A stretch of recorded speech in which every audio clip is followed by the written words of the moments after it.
Saludos amigos, bienvenidos nuevamente al debate de la semana. Hoy vamos a hablar de las llamadas alertas migratorias, que no es más que el seudónimo en el ambiente jurídico de los impedimentos de salida del país. Y para ello estoy en compañía de 4 prestigiosos y jóvenes abogados dominicanos. De mi izquierda, Carlos Salcedo, Manuel Fermín, Tiago Marrero y Luis Ernesto Peña. Y vamos a hablar de un tema que está siendo muy debatido en los medios de comunicación y en las redes, por supuesto, con motivo de los últimos acontecimientos que han tenido lugar a través de la Procuraduría General de la República en la llamada lucha contra la corrupción del gobierno pasado. Y estoy aquí entre 4 distinguidos abogados, entre abogados me vean, ¿no? Como dice la maldición gitana. Caballeros, estos impedimentos de salida se corresponden con, ¿tiene autoridad la Procuraduría General de la República para impedir la salida de un ciudadano que no ha sido condenado por ningún delito? Mira, Miguel, lo primero es que hay que aclarar las figuras jurídicas. El impedimento de salida es una figura que responde a un código procesal penal y a una norma, y que es una medida de coerción. Es decir, es una de las medidas que los jueces pueden dictar en ocasión de un proceso penal, un proceso es decir, se inicial de necesita investigación. Previamente la orden de un juez. Una orden motivada, no cualquier orden, una orden motivada y una orden escrita. Eso es lo que establece la norma, el artículo 222 del Código Procesal Penal. ¿Cualquier juez puede dictarla o se necesita? El juez de la instrucción en ocasión de una investigación de naturaleza penal. Ahora bien, esa figura es totalmente diferente a la alerta migratoria. La alerta migratoria existe, pero es una alerta relacionada con niveles de información para el agente de migración que tiene en virtud de la ley la obligación de que una persona que está sujeta a captura, que hay una orden de prisión contra ella o que tiene un impedimento de salida, figura diferente, sí, tiene la obligación de informar a las autoridades investigativas o del Ministerio Público, a la autoridad correspondiente. En los aeropuertos, en todas hay autoridad delegada del Ministerio Público, de los organismos de investigación. Esa alerta migratoria inmediatamente le dice a la gente, no es detenerlo, no es impedir su salida, sino mire, contra esa persona hay un impedimento de salida, esa es la alerta. Es como la bocina, el aviso, una información relevante. En el caso ¿Qué específico? hacemos? Entonces, bueno, yo tengo que entregarla a esa persona y ahí sí funciona, verificado que la alerta migratoria tiene una base documentada, que hay una orden de arresto, una orden de prisión, una orden de captura o un impedimento de salida, y ahí inmediatamente sí funciona el impedimento pero de en el salida. caso específico del Procurador General de la República, ¿se cumplieron todos los requisitos que la ley dispone? No, y realmente es importante agregar algo a lo que decía el doctor Carlos, y es que no solamente que tiene que ser dictado por un juez, sino que también tiene que ser dictado por un juez luego de un proceso adversarial, es decir, un proceso en el cual a esa persona se le permitió defenderse. Es decir, uno no puede encontrarse con un impedimento de salida sorpresa, sino que, y por eso, o sea, respondiendo también a su pregunta, en ese momento se dejaba como a una pregunta en el aire, decir, bueno, en el hipotético caso que no exista un impedimento de salida por un juez, realmente uno podía afirmarlo porque no había ocurrido un proceso mediante el cual un juez dictara ese impedimento de salida. Es decir, tiene que ser una medida de coerción a raíz de un proceso en el cual un Ministerio Público lo solicita y también hay una defensa que tiene oportunidad de referirse sobre él. Habría un caso, Miguel, que quizás sea bueno discutir.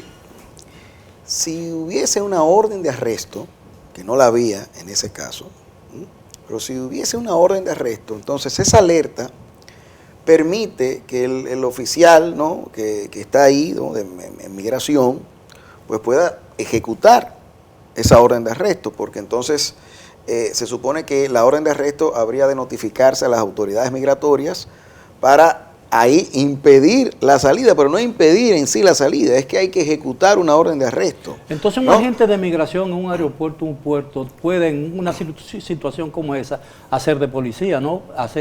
Son auxiliares del Ministerio Público en este caso, ¿no? Sí, y ahí yo estoy de acuerdo con Manuel, efectivamente, y gracias nuevamente por la invitación, don Miguel.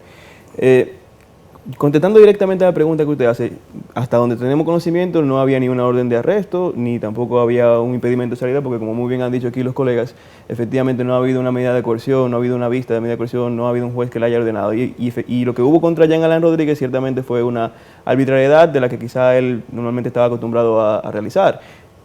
Esa alerta, como aquí se ha dicho, es una tradición aquí de parte del Ministerio Público. Aquí siempre se han hecho alertas, eso no es nuevo en realidad, porque tienen una finalidad, la finalidad es informar al oficial de migración, que el oficial de migración en sí tiene una cierta característica de policía, migratorio, obviamente, y informar sobre movimientos, si la persona entra o no entra, si está siendo buscado o no por algún organismo de seguridad. Y en el caso particular, yo sí entiendo, como bien dice Manuel, que si hubiese habido algún tipo de orden de arresto en contra de Jean Alain Rodríguez, muy bien pudiera utilizarse esa orden para impedir la salida, pero no como impedimento de salida, sino porque le están ejecutando una orden de arresto y el oficial de migración podía haber servido en ese sentido como la persona que podía arrestarlo. Sí, en ese sentido, el oficial de migración lo que haría es conducir a la persona a que se le ejecute la orden de arresto. Lo que no había pasado antes, Miguel, era que un procurador general de la República había dispuesto, ¿no?, había establecido la ilegalidad de ese tipo de medidas y que entonces eso se inobservó por completo. Nadie respetó eso. Eso sí es lo grave. ¿Se refiere a la actual procuradora? Claro, porque la procuradora general, pero la según magistrada ella, Miriam Germán, en una reunión que se dio antes, evidentemente antes del suceso del aeropuerto, ya había dispuesto que esas medidas eran ilegales. Bueno, tengo entendido que fue con Eran inconstitucionales. Tengo entendido que fue con posterioridad. No, realmente no. La carta hace referencia a un encuentro que se dio con anterioridad. Digo, eso es lo que yo al menos... Yo entiendo que tuvo que haber sido con posterioridad y lo que fue hizo con Miriam, posterioridad. Lo que hizo Miriam fue, digamos, reafirmar lo que... Pero ya había, en la carta ya había dicho ya que ya se había discutido ese bueno, tema. no fue una carta, fue una declaración. Una declaración. Para aclarar Una declaración ese Sí, punto. pero yo también entiendo que del documento queda claro que fue con anterioridad al igual Sí, que yo pienso que sí. Sí, hubo dos momentos incluso, porque hubo una reunión donde estuvo con el director de migración, la procuradora, Correcto. estuvo de acuerdo con esa situación y luego en un segundo momento, que fue con posterioridad, entonces habían dos personas que son, en este caso, Ella menciona dos funcionarios, no y especifica. se sabe cuáles son los dos funcionarios, la directora general de persecución, tengo entendido, Y el titular- también y la el titular de del PETCA. Ellos no estaban de acuerdo con que se levantaran esas alertas migratorias. Obviamente, habrán criterios, más o menos, pero no hay criterio para sostener que finalmente esas alertas migratorias constituyan impedimentos de salida. Ahora, a mí me parece que tuvo que ser con posterioridad, porque si fue con anterioridad al impedimento en el aeropuerto, significa que hubo una insubordinación contra una orden dada o la posición de la Procuraduría General de la República, que ella es la jefa de todo el Ministerio Público, ¿no? Yo lo que creo es que independientemente de si fue con posterioridad o si fue con anterioridad, lo importante es que tenemos que revelar lo siguiente. De por sí, la alerta migratoria no es nada malo. O sea, el instrumento como tal no es nada malo porque es un dispositivo de seguridad. Y en sí, lo que está mal efectivamente es que se impida la salida sin una orden judicial o sin haber una ley que permita al Ministerio Público, en ocasiones excepcionales y bajo determinadas circunstancias, impedir la salida de un ciudadano, que habría que ver también si pasaría una ley como esa o una disposición como esa el sedazo constitucional. Habría que verlo en realidad, pero de entrada, por lo menos debería haber una ley que permitiera, en ocasión de una investigación que está en curso, por ejemplo, y para evitar que la persona salga del país y se fugue, en esos tipos de supuestos, poder impedir la salida, pero tiene que haber una ley, ahora mismo no lo hay. Ahora, las alertas como tal, la naturaleza como tal de la alerta, eso no es ningún problema. Ahora, el tema existe en que las administraciones pasadas, y quizás hasta este momento también, o hasta el momento en que doña Miriam hizo su declaración, lo que se utilizaban era no solamente para advertir de migración si una persona que estaba siendo perseguido podía salir o no del país, sino que también servían como base para impedir la salida de las personas, y eso evidentemente es una arbitrariedad y un atentado a la libertad de tránsito. Pero, Mira, Miguel, pero antes de que sigas. hasta el día en que ocurrió el incidente del aeropuerto, no se sabía que el procurador, la persona el ex procurador, estaba siendo objeto de una investigación, lo cual presupone que hay una presunción de inocencia ahí que no se observa. No, mira, Miguel, primero aclarar, había el conocimiento público y de hecho yo en un proceso en el que participo, fue de conocimiento incluso por parte de la dirección del PETCA el hecho de que el Procurador General de la República de entonces, el ex procurador, estaba siendo investigado. Eso era un hecho cierto. Y de hecho Pero hay no había sido elementos, informado. y hay elementos que nosotros conocemos que se estaba investigando. Pero quiero aclarar, mira, yo tengo aquí, esta es la ventaja de tener Sí. todos estos mecanismos de comunicación. Tengo la comunicación de la magistrada Miriam Germán. Dice, luego de decir que consideraba reales impedimentos de salida en violación al debido proceso las alertas migratorias, aun cuando se pretendiesen instrumentar únicamente con la supuesta finalidad de tener conocimiento de los movimientos migratorios de personas bajo investigación, aquí viene el elemento aclarador o clarificante. En este sentido, instruí que todas fuesen levantadas o dejadas sin efecto, para lo cual compartí mi parecer con el director de Migración, quien estuvo de acuerdo. Justo al día siguiente de haber tomado esta decisión, recibimos la visita de 2 funcionarios que no son del área judicial. Presentes además a requerimiento mío estuvo el director de Migración y los titulares del PETCA y la Dirección de Persecución. Por lo tanto, fue con posterioridad al hecho que la magistrada se entera que no ha sido cumplida su orden, pero ya la orden estaba previamente Entonces, y por eso habla incluso realizada. habla de acciones disciplinarias, precisamente por eso. Correctamente. Claro, ¿y qué acción disciplinaria puede Mira, Miguel, yo creo que no únicamente un tema disciplinario. El problema que yo veo Es es más que grave. el Sí, problema es que porque- yo veo que una de sus subalternas fue designada en el mismo decreto que ella fue designada. Mira, yo no sé, porque No habría puede- que ver. ¿qué tipo de sanción puede tener la procuradora designada por decreto contra su subalterna que también fue designada por decreto en el mismo decreto? Yo no sé si, porque aquí no sabemos real y efectivamente quién incumplió esa orden. Claro. Porque fíjate que hay una nebulosa, ¿no? De quién. Sí, pues ella menciona que finalmente no estuvieron de acuerdo. no estuvieron de Sí. acuerdo, pero otra cosa es quién dio la orden para impedirle la salida. Para impedirle la salida. Ahora, ¿qué yo veo aquí? Aquí habría una responsabilidad penal y una responsabilidad disciplinaria. La responsabilidad penal, que es la que debe dar pie primero, ¿no?, al conocimiento de esto, estaría en ese artículo 114 del Código Penal, Así es. que sanciona los actos arbitrarios que vulneren los derechos, dice ese texto, individuales establecidos en la Constitución o la violación a la Constitución misma. Entonces, es un texto viejo, ¿no?, que los franceses obviamente estudiaron a plenitud, ¿no?, el Dalot y los doctrinarios franceses, pero también aquí en la obra del profesor Pedro Rosell, ¿no?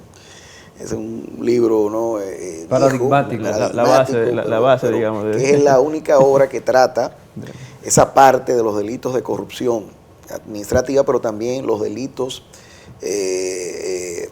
contra en este caso, la administración pública. Entonces, esa sería la responsabilidad penal que se derivaría de un hecho como ese. Y la disciplinaria... Pero que, ¿a quién le contra quién se podría bueno, contra el que... violó la ley? El que violó la ley. Pero hay el que prevaricación dispuso, también, es decir, y aquí- se podría derivar una prevaricación Claro. también. Y la responsabilidad disciplinaria de desobedecer la instrucción de un superior jerárquico, eso es lo primero, ¿no? Si fuese en el caso que recayera la responsabilidad, el hecho, en uno de esos 2 procuradores adjuntos, cosa que no se sabe y que yo no puedo, bajo ningún concepto, decir que eso recae en la magistrada Jenny Berenice Reynoso o en el magistrado Wilson Camacho, ¿no? Me sorprendería mucho, que son personas que uno estima y que admira, pero que no sabría yo cómo Ahora, Pero evidentemente- explicar ahí podría haber- una cosa como ahí esa. podría haber incluso un autor mediato que no existe en la República Dominicana, que más bien sería cómplice, porque el que da la orden no es el que ejecutó el impedimento Sí, de salida. exacto. ¿Quiénes ejecutaron el impedimento de salida? ¿Quiénes intervinieron de la inteligencia del gobierno dominicano, del Estado dominicano? ¿Qué persona de la Dirección General de Migración? Por lo tanto, se podría hablar incluso de una asociación de malhechores. Ya estamos conformando otros delitos y otros tipos penales. Pudiera ser también que simplemente la alerta estaba puesta hace mucho tiempo y como esos mensajes de que no se ejecute la orden o que no se ejecuten las alertas ni los impedimentos, no llegó quizá a tiempo a la persona que tenía que saber que no podía impedir la salida Sí. de Jean Alain. Pudiera pasar también. Sin embargo, él salió. Sí, él salió. Él En la logró primera salir. oportunidad. Después O sea, que tuvo la mala suerte. por eso Bueno, es que pero se da hay luego. lo que ustedes llaman arraigo, ¿no? Que una persona... Jean Alain está zarao.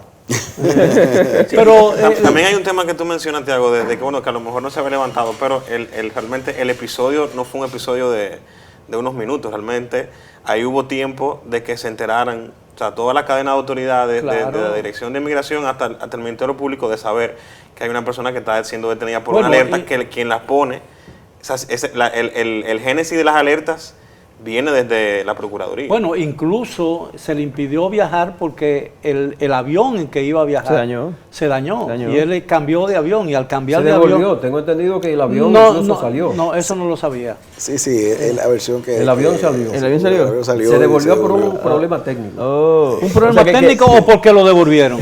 Bueno, No. o sea, que- Bueno, no lo sabemos. Ya es un Vamos a terreno ver. especulativo, pero realmente sí, o sea, el avión se devolvió y al parecer, luego de que se devolvió fue que comenzó a correr la noticia de que él estaba en la sala de espera y luego entonces que efectivamente se materializa el impedimento. Es decir, que ahí realmente el cuadro fáctico se complica porque no fue simplemente que había una alerta, sino que al parecer la habían levantado y luego que se informa que estaba intentando salir, Lo agarran. entonces le dicen no Y lo dejes ojo, salir. Ahora, probablemente ocurrió lo siguiente también, es una alternativa, ¿verdad?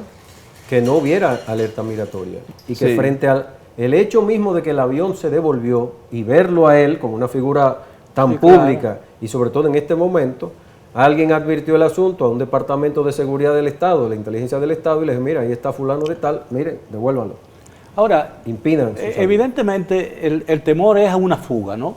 Claro. Pero entre todos los acusados, uno de los que tiene más arraigo en el país, como dicen ustedes los abogados, es probablemente el ex procurador general de la República. Si existiese una investigación por delitos de corrupción contra él, como aparentemente existe una investigación porque ya se ha hecho pública, incluso está detenido por eso, si se hubiese intentado fugar o se fuga, eso lo incrimina mucho más, ¿no? Y además, ¿dónde se va a esconder?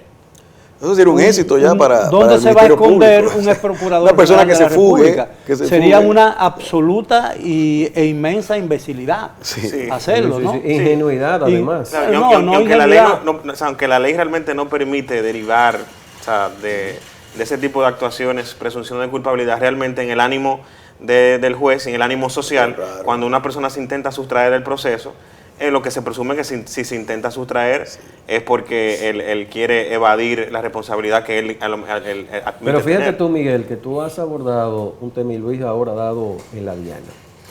Para los fines de la solicitud de medida de coerción, eso tiene un impacto demoledor. Porque primero, él sabía que estaba en el proceso de investigación. Sin embargo, él dice verbalmente que no sabía absolutamente nada, que no sabía que estaba siendo investigado. Evidentemente que eso es una cortina de humo. Porque aquí el país entero sabía que él estaba bajo investigación. Ahora bien, el hecho mismo de que él intentara irse sabiendo que había un proceso de investigación, eso constituye un elemento concreto, que es lo que ha establecido la Corte Interamericana de los Derechos Humanos, de presunción de fuga. Un elemento cortantemente Bueno, pero concreto. aquí el Tribunal Constitucional no reconoce al No, pero las tribunal- interpretaciones, ellos sí las escuchan. Pero lo relevante de eso también que hay que ver, porque quizás él Pero tiene si a me, su lo favor permite, decir si me lo permite, tenemos fue que hacer notificado una breve formalmente. pausa para no interrumpirlo y permitir que usted al regreso pueda extenderse más en su afirmación, en su declaración. Vamos a hacer una breve pausa, regresamos después de ella. Por favor, continúen con nosotros porque el debate de la semana continúa después de ella. Bien, estamos de vuelta aquí en el debate de la semana con 4 conocidos y prestigiosos abogados dominicanos conversando sobre la llamada alerta migratoria, que en el fondo, aunque es diferente a un impedimento de salida, tiene casi para todos los fines prácticos el mismo efecto, ¿no? Es decir, ustedes he escuchado decirlo a ustedes en diferentes foros, en lo que he tenido el privilegio de escucharlo y leerlos, por supuesto, y de muchos otros abogados constitucionalistas y penalistas, la importancia para la justicia dominicana y el derecho y el respeto de los derechos individuales de los ciudadanos dominicanos, que se observen 2 principios básicos del derecho, que es el debido proceso y la Tutela judicial efectiva. la tutela judicial, pero también la presunción de inocencia. Sí, que es parte del Sí, debido estarían proceso. violándose esos preceptos fundamentales en todos estos procesos, el proceso de Odebrecht, en el proceso que se va a iniciar ahora con estos casos, en la persecución contra la corrupción, contra el crimen de la corrupción, porque nadie creo que rechace el hecho de que se combata la corrupción. Yo creo que esa es una de las grandes aspiraciones del pueblo dominicano. Lo que la gente reprueba es la posibilidad de que bajo el pretexto de combatir el crimen de la corrupción se cometan otros crímenes que tengan el mismo efecto en la sociedad que tiene la corrupción misma, ¿no? Mira, Miguel, yo quisiera decir algo. Más allá de eso, aquí ha habido una política de triturar la Constitución, una política sistemática que viene desde los tiempos de Domínguez Brito, ¿no? Que quizá que es uno de los padres de este movimiento de un ministerio público que se atropella y se lleva de encuentro la Constitución. Y lo digo con un solo elemento. La prisión preventiva se ha desnaturalizado por completo en este país, hasta el punto de que se considera... Y debe ser la excepción, ¿no? Ya, la excepción, ya la regla ya. La Constitución establece claramente que es la excepción, y no cualquier excepción, dentro de las excepciones. La excepción de las La excepciones. última de las Sí, excepciones. excepcionalísima. Sin embargo, aquí se tiene la prisión preventiva y se utiliza de manera desviada también para presionar, para mortificar a las personas que son sometidas y estigmatizarlas, obviamente, porque son culpables, ¿no? E incluso el mismo arresto también. Porque el arresto, como está regulado en el Código Procesal Penal, es que usted ante el desafío de no observar, por ejemplo, una citación, un requerimiento que le formulase, por ejemplo, el Ministerio Público, usted no comparece, no hace caso omiso, entonces ahí se le busca, no se hace, porque eso está destinado así, está regulado de esa forma. Sin embargo, aquí lamentablemente, y eso ahí no ha habido cambio en ese aspecto, todo lo contrario, ¿no? Y son de las cosas, Miguel, que más allá, imagínate tú algo así tan claro como eso, no le pidamos a estas autoridades que respeten la presunción de inocencia, ¿no? Eso, pero no es algo nuevo, es algo que viene y que incluso el ex procurador Jean Alain Rodríguez fue de los principales promotores de esa política, ¿no? Y que lamentablemente, digo lamentablemente, él hoy tiene que soportar eso que él prohijó. Sí, ahí yo voy con Manuel. De hecho, lo que está pasando ahora mismo con todos estos casos no es más que la consecuencia justamente de la exacerbación del deber de información del Ministerio Público. El Ministerio Público tiene que informar a la ciudadanía de que está persiguiendo determinados delitos, pero una cosa es informar y otra cosa es fomentar, incentivar juicios paralelos, que es lo que finalmente da con la violación a la presunción de inocencia. Y los tribunales aupan eso porque, y aquí sé que el licenciado Salcedo no me va a dejar mentir, muchas veces hemos intentado de que se anulen investigaciones, de que se anulen situaciones procesales, porque el Ministerio Público fomenta claramente un juicio paralelo. Por ejemplo, en el caso de Odebrecht, todo el mundo sabe aquí que la Procuraduría, bajo el mandato de Jean Alain Rodríguez, mandó los videos de los arrestos de todos los imputados, de cómo entraban a la casa. De hecho, hubo un equipo de filmación, fue una película que hizo. Fue una película que hizo. Hubo una edición incluso que los... Claro, hubo una edición y había un grupo de WhatsApp con todos los periodistas y todos los canales donde le enviaban cada una de las informaciones, cada uno de los videos. Bueno, aparentemente esa práctica viciosa se está repitiendo porque cuando llegan la policía y llegan los fiscales a un allanamiento ya está toda la prensa esperando.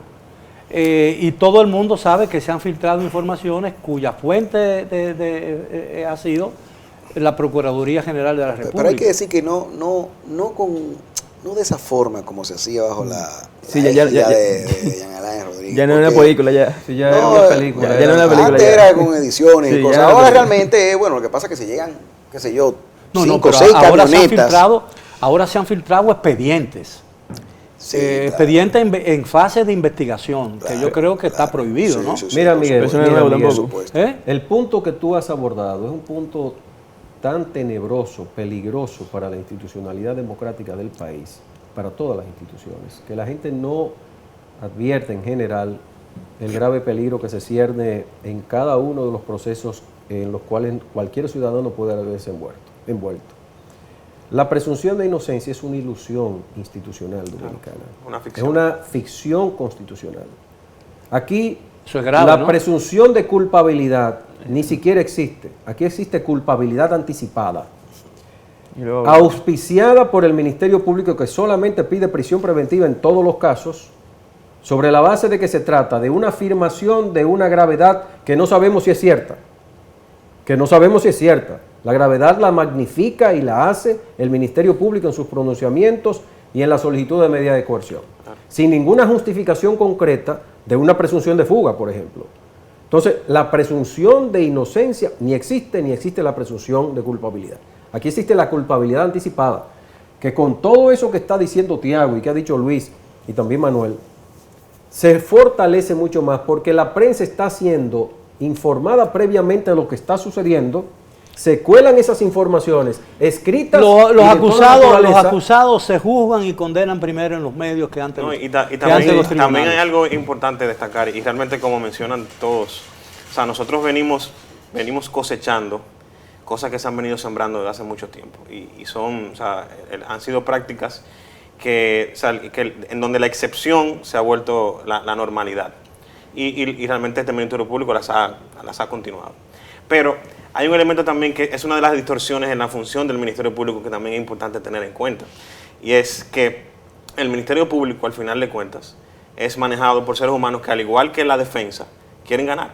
Es decir, aunque ellos tienen, o sea, esa misión de perseguir justicia que le da la Constitución, también evidentemente que dentro de sus carreras particulares, eso se da aquí, se da en el mundo entero, el Ministerio Público quiere ganar. Ellos quieren, o sea, dentro de su acusación, ellos no quieren que el resultado sea una absolución, porque eso implícitamente lo que dice es que fueron o irresponsables en su acusación, o que realmente no supieron manejar su caso. Y eso Ahora, tiene un efecto, no solamente un efecto general, sino que también tiene un efecto particular. Y por eso muchas veces es hasta normal que el Ministerio Público tienda a jugar con esos límites, Sí, pero- y en el camino se Ahora, distorsione pero su todas visión. esas prácticas viciosas del derecho, ¿qué efecto van a tener en lo inmediato, a mediano plazo y a largo plazo en la justicia dominicana?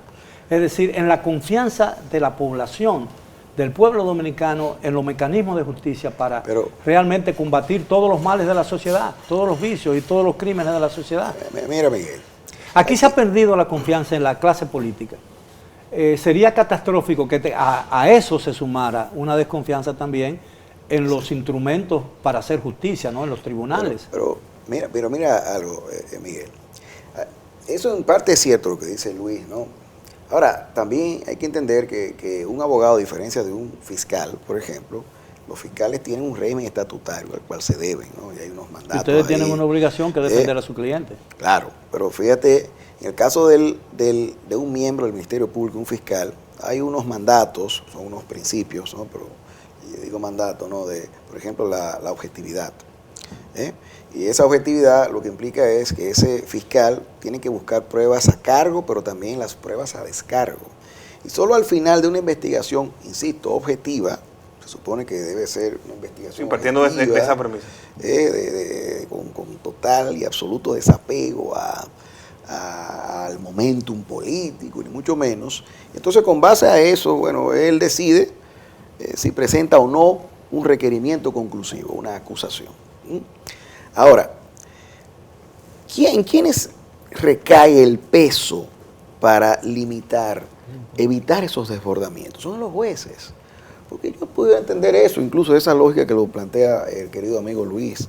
Pero para mí la mayor responsabilidad la tienen los jueces. Si un juez no es capaz de aplicar lo que el bloque de constitucionalidad establece, ¿no? Lo que el Código Procesal Penal establece. Yo soy uno de, por ejemplo, esa reforma que se dio, aquí no se dio una reforma al Código Procesal Penal en el 2015, fue una barbaridad, número uno, algo absolutamente inconstitucional, que nunca los jueces han decidido enfrentar eso, ¿no? Ahora, un juez en este país, en que ningún cargo en la judicatura es seguro ni permanente, es capaz de dictar una sentencia contra un acusado del Ministerio Público y de la sociedad y de las redes, cuando ya ha sido previamente condenado ese acusado en las redes y en los medios de comunicación? Mire, porque ese es el problema. Nosotros aquí en los medios de comunicación solemos, antes que los tribunales, enjuiciar a los acusados. Se forma una precondición en el ánimo del juez. Eso es difícil en la situación en la que estamos. Y volviendo a la pregunta inicial suya, realmente los procesos se moldean en la medida en que se van dictando las sentencias. Si los jueces son permisivos con el Ministerio Público, más entonces arbitrariedades vamos a tener de parte del Ministerio Público. Lo que pasa ahora es que, y yo lo he escrito ya varias veces, es que tenemos una justicia que está enferma y con miedo. Es una justicia que los jueces le tienen miedo al Ministerio Público porque con Domínguez Brito se inició todo un proceso institucional de ametrallamiento al Poder Judicial. Y además de eso, un sistema que creó Domínguez Brito de echarle la culpa de todos los resabios del propio Ministerio Público a los jueces. Y a partir de ahí entonces comienzan a suceder una serie de problemas internos en el Poder Judicial, de procesos disciplinarios injustos, traslado de jueces injustos, que provocaron a final de cuentas que los jueces prefieren, no, vamos a darle prisión preventiva, no, vamos a dejarlo ahí donde está, yo no voy a tirarme ese chavo encima. Y sobre todo en estos casos que son tan mediáticos, ahí es mucho más difícil encontrar un juez que decida poner adelante la justicia y pero dejar una de lado. prisión preventiva, como medida de coerción, daña a una familia. Claro que sí. La reputación y el honor de una persona. Mira, Miguel. Porque es una condena anticipada. Mira, nadie va a devolverle a un ciudadano imputado y sometido a medida de coerción con los escándalos que eso genera y el impacto social y público que generan las redes, los medios tradicionales de comunicación. Van a devolverle la moral y la ética a una persona que ha sido ya condenada previamente por los medios de comunicación y por el sistema de justicia. Podrá mañana ser descargado, pero eso tiene poca importancia para su limpieza moral y ética. No hay forma de limpiar eso. Ahora bien, los jueces deberían tener el perfil suficiente, profesional, ético, de personalidad, para resistir, siendo humanos, porque, ojo, aquí yo he escuchado incluso algunos teóricos 30 segundos, doctor, antes de hacer la pausa.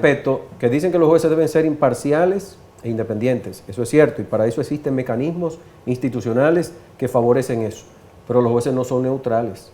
Los jueces tienen que saber que el sistema de justicia está respondiendo a un momentum político, a un momentum económico, social de presión, y deben saber que esa realidad le está haciendo un daño terrible al perfil y a la credibilidad, a la confianza en el sistema de justicia. Bien, si me lo permite, caballeros, tenemos que hacer una última pausa. Regresamos después de ella con la parte final del tema de esta noche. La situación actual y las alertas migratorias, lo que estamos presenciando a nivel del Ministerio Público y que probablemente muy pronto tendremos que verlo a nivel de un tribunal, en un juicio de fondo. Regresamos después de la pausa. Bien, llegamos ya a la parte final del tema de esta noche. El debate se ha referido a las llamadas alertas migratorias y estamos hablando y conversando con 4 distinguidos abogados sobre los últimos acontecimientos que han tenido lugar en el ámbito de la justicia dominicana y del Ministerio Público con los doctores Carlos Salcedo, Manuel Fermín, Tiago Marrero y Luis Ernesto Peña. Ahora, yo quiero especificar y profundizar sobre su opinión con relación a una inquietud que está en labios de mucha gente en este momento. ¿Cuáles van a ser los efectos, positivos o negativos, de todas estas acciones que hemos estado presenciando en el ámbito de la justicia dominicana? ¿Mejorará el sistema o lo empeorará? Yo creo que tenemos que echar hacia atrás un poquito las cosas para poder analizar qué provocó las grandes reformas del año 94, luego del año 97, cuando se impulsaron las reformas institucionales que dieron cuenta de una nueva Suprema Corte de Justicia, la selección de los jueces por concurso que todo el país vivió, sacándole al poder político, a los senadores de la República, la designación de los jueces. Eso fue un hecho trascendente para la democracia y la consolidación. Bueno, pero el Consejo de la Magistratura es también una institución política. Bueno, pero tiene que ser formada por el liderazgo político, el presidente de la República, el presidente del Senado, el presidente de la Cámara de Diputados. Antes era el Senado, ahora ya es una institución variopinta, diversa, que se entiende que en democracia es posible exista. Y esos modelos existen en otras regiones. Ahora bien, las ilusiones, yo digo ilusiones literalmente, el deseo de la gente de modificación del estado de cosas del sistema de justicia, la pobreza institucional, la corrupción, con las excepciones de jueces siempre serios, que los hubo, el nivel de formación de los jueces, el nivel de estabilidad en el tiempo, los mejores salarios y mejores, diríamos, soportes administrativos y de toda naturaleza para los jueces, pues abrió un campo de esperanza. Y ella ya un querer de la gente, una decisión firme de la gente, unida al cuerpo político, impulsado por la ciudadanía, para que hubiera una verdadera magistratura libre, soberana, vamos a decir, independiente e imparcial. Subero Isa hablaba de una segunda ola de reforma, porque ya se había agotado la primera. Ya los atisbos de la influencia política... También habló de un choque de trenes, ¿no? Bueno, eso fue con el Tribunal Sí, Constitucional y todo eso, pero eso es harina de otro Nunca costal. chocaron.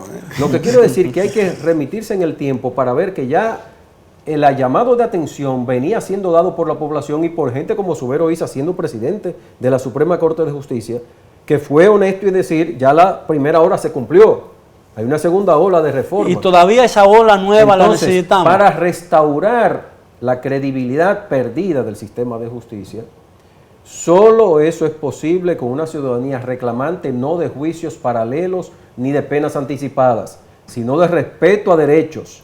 Y eso, las consecuencias que vamos teniendo, no que vamos a tener, las que estamos teniendo es el producto de protagonismos inmensos de miembros de la judicatura en sentido general del sistema de justicia que buscan otros propósitos, a mi juicio, aún con todos los niveles de formación, de capacidad que tienen. Y eso es una distorsión que necesariamente tiene que llamar la atención de todos. ¿Están de acuerdo ustedes con eso? Mira, yo creo que necesitamos otra reforma. Hay que decirlo.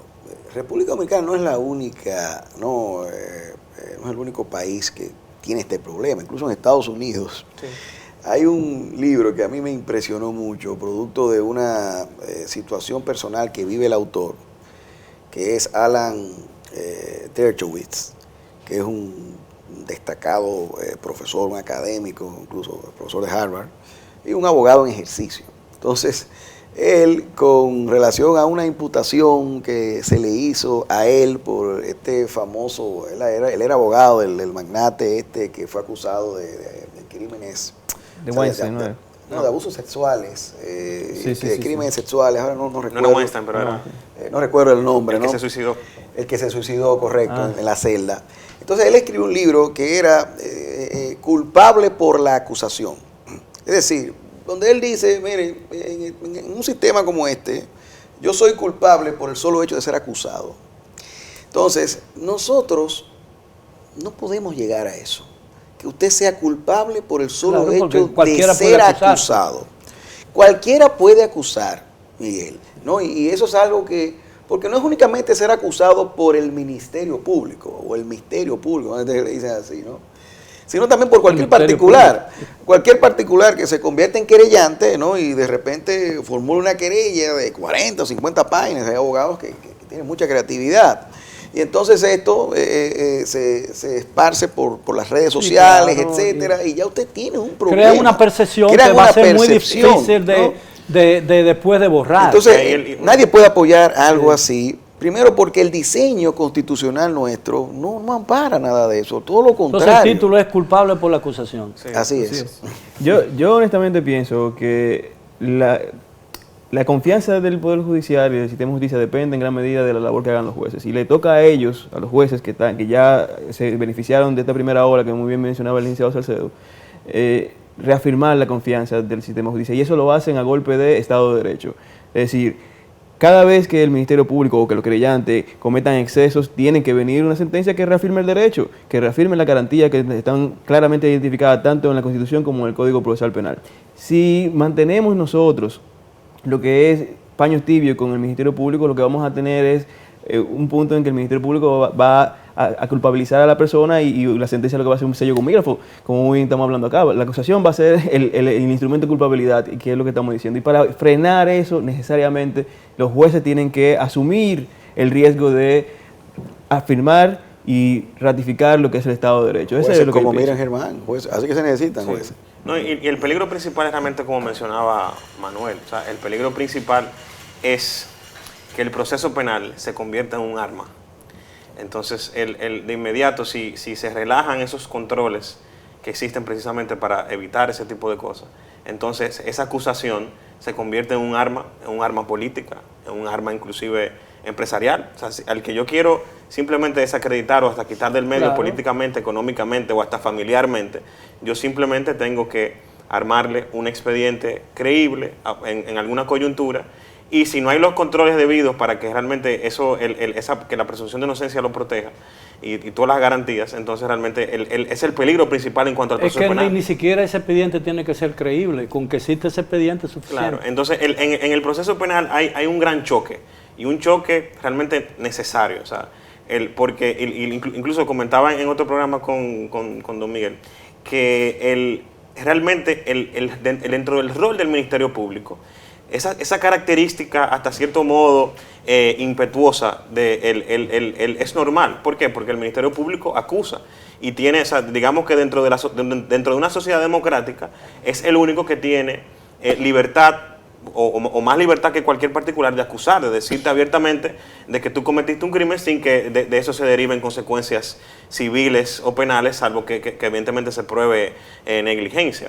Pero dentro de ese rol, el Ministerio Público va a forzar esos límites. Entonces, como bien ha mencionado aquí, en esa piscina del proceso penal, entonces viene la defensa a jugar otro rol. Normalmente cuando se oye los alegatos de apertura del Ministerio Público, bueno, tú dices, no, esta persona es culpable. Sin embargo, cuando viene la defensa y presenta los hoyos, las inconsistencias, etcétera, tú tienes otro panorama. Entonces viene el juez a hacer ese muro de contención o esa presa que va entonces a dar equilibrio a todo eso. Y entonces evidentemente cuando un juez no juega ese rol de muro de contención dentro de ese rol de avasallante del Ministerio Público, entonces tenemos las distorsiones y tenemos las afectaciones en las cuales tú tienes una defensa que tiene que luchar contra el Ministerio Público con toda la fuerza del Estado, contra la prensa, que tiene mucha fuerza y mucho poder también porque tiene el poder de la palabra, tiene el poder de la opinión pública.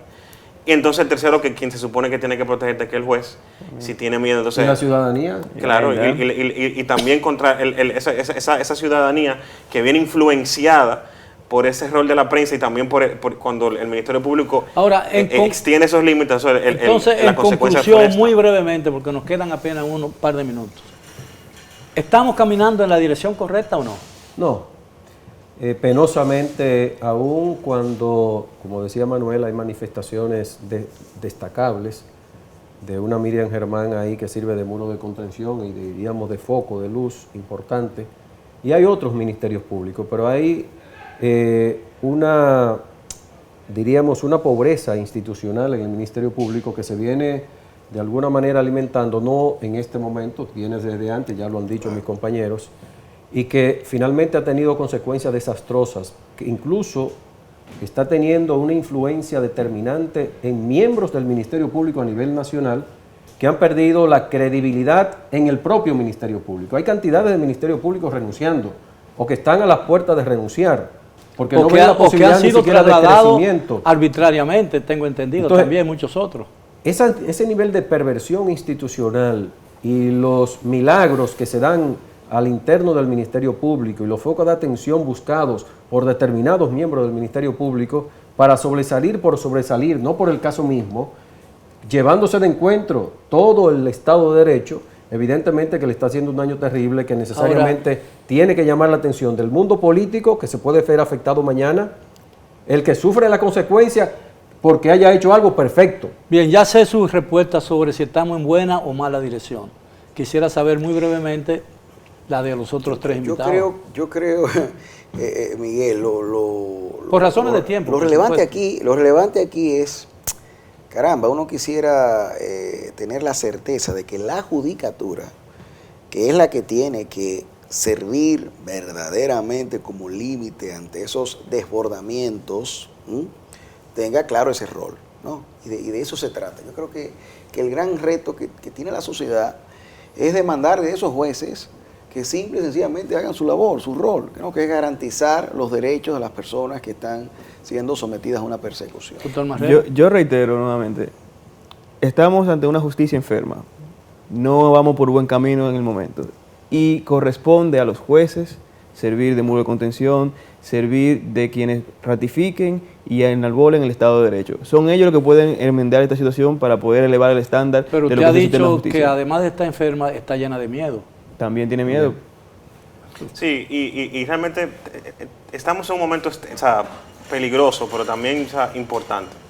En el sentido de que, evidentemente, en comparación con el pasado, estamos viendo una serie de persecuciones contra casos que tradicionalmente no se perseguían, o no se perseguían del modo en que se perseguían ahora. 20 segundos, doctor. Sí, pero dentro de eso que podría ser positivo, también hay un gran riesgo, y es el riesgo de la criminalización de la función pública, es decir, de elevar a crímenes y elevar a presunciones de culpabilidad cosas que no necesariamente constituyen delitos. Y eso a la larga puede provocar miedo en el modo de accionar de la administración y al final generar una... Y paralizar la administración pública. Claro, como Sí, muchas porque veces ¿quién va pasa a querer sí, ser claro, funcionario, miembro, que no vayan los funcionario mejores. a mí me ha pasado ya que hay en entidades públicas que ante situaciones impases que necesitan de una decisión, porque no está claro en la ley, una decisión en cuanto al hecho, te dicen, demándame que yo voy a hacer lo que diga el tribunal.